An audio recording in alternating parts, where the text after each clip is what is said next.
Pagi itu, Tokyo seperti biasa, tertib, rapi, dan bergerak dalam ritme yang presisi. Kereta datang tepat waktu, lampu lalu lintas berubah bergantian, dan lautan manusia memenuhi stasiun Shinjuku. Tapi jika kamu perhatikan lebih dalam, ada sesuatu yang mulai berubah.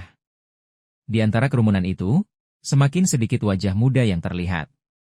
Di taman-taman kota, ayunan banyak yang kosong. Dan di desa-desa kecil di pedalaman Jepang, tak ada lagi suara anak-anak bermain.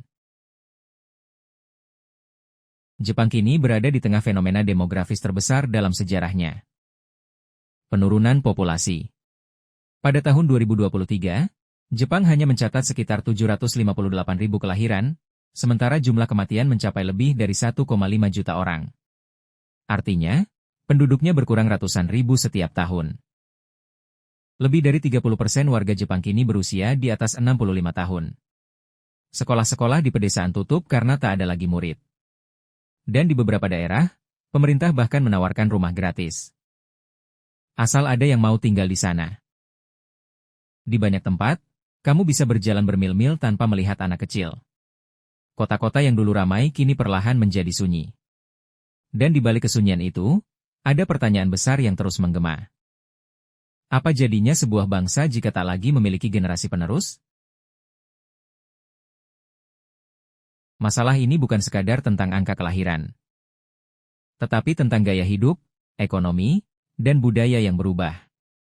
Banyak orang muda di Jepang memilih untuk tidak menikah. Sebagian karena tekanan pekerjaan yang berat, sebagian lagi karena biaya hidup yang tinggi, dan sebagian karena mereka merasa tak punya waktu untuk cinta. Dalam masyarakat yang sangat kompetitif, pernikahan dan anak dianggap sebagai beban tambahan. Sebuah survei bahkan menunjukkan, banyak anak muda Jepang yang mengaku tak yakin bisa membesarkan anak dengan layak. Jika Jepang sedang menua, maka Korea Selatan sedang menua lebih cepat. Negeri dengan semangat kerja yang tinggi dan ekonomi yang pesat ini memiliki angka kelahiran terendah di dunia. Hanya 0,7 anak per perempuan.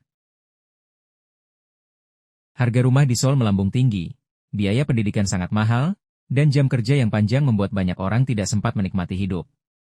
Di tengah tekanan sosial dan ekonomi itu, banyak anak muda yang memilih untuk hidup sendiri. Pemerintah Jepang dan Korea tidak tinggal diam. Mereka memberi insentif uang tunai bagi keluarga baru, menyediakan cuti melahirkan lebih panjang, bahkan membangun perumahan murah untuk pasangan muda. Namun, semua itu belum cukup. Masalah ini bukan sekadar ekonomi, tapi juga soal cara pandang terhadap hidup. Generasi muda kini tumbuh dalam dunia yang serba cepat dan digital. Mereka lebih mencari kebebasan, pengalaman, dan keseimbangan hidup. Sementara gagasan tentang keluarga tradisional mulai kehilangan daya tariknya. Jepang dan Korea hanyalah awal dari tren global yang lebih besar.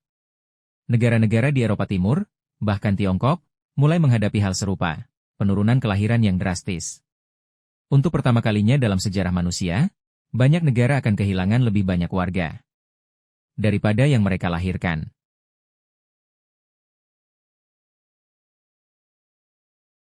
Mungkin inilah paradoks dari kemajuan. Ketika manusia menciptakan dunia yang nyaman, efisien, dan serba otomatis, kita justru kehilangan sesuatu yang paling mendasar. Keinginan untuk terus melahirkan kehidupan. Namun di balik kesunyian itu, selalu ada secercah harapan. Setiap kali seorang anak lahir di Tokyo, setiap tawa kecil terdengar di jalanan Seoul, itulah tanda bahwa masa depan belum sepenuhnya hilang. Karena selama masih ada kehidupan, masih ada alasan untuk percaya. Ketika dunia menua, harapan muda tetap tumbuh.